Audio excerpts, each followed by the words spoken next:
Hi, this is Jim Rio at Phillips Chevrolet in Frankfort, the #1 Chevy dealership in Illinois. I'm sitting in a brand new 2023 Traverse.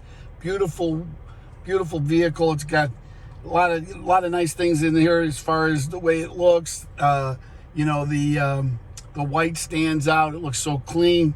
But, it's just, I love the Traverse. They did a great job on it. And I'm just going over a few things that I show my customers when I'm delivering the vehicle to them.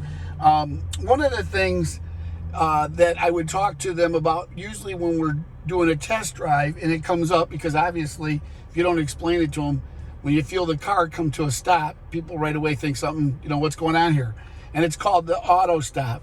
When you get into the car, you first start driving it. It might take a couple minutes for it to warm up. And then what happens is, every time you come to a complete stop, it feels like the car's shutting down. You feel like if you have the compressor running, the air's running and everything, it kind of shuts down. Sounds like it's turning off. But what it does is it switches over from gas to your battery.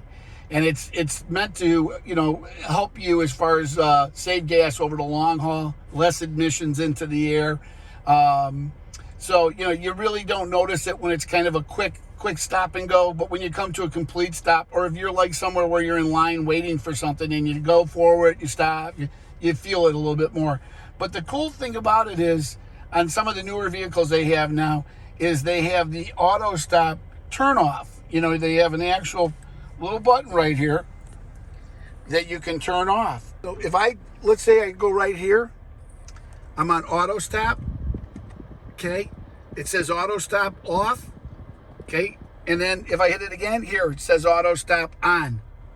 So you can control that. The one thing it will do is every time you get out of the car and you turn it off, it will automatically be on. It's meant to be on all the time. They want you to use it, because it's the whole point is to clear the air. If everybody's driving these types of cars, there's not as many emissions into the air. The thing where I see where it saves a lot is when you're doing city driving, or say you come to a stop where you're sitting somewhere for a long time, like a train, or you're stuck in traffic. You're not eating up all your gas, and at $4 or $5 a gallon, it's important. So just something to think about. It's a cool thing, another feature that they have in these cars. If you have any questions, feel free to get a hold of me, 815-469-2323, extension 328, and ask for Jim. Have a great day. Bye-bye.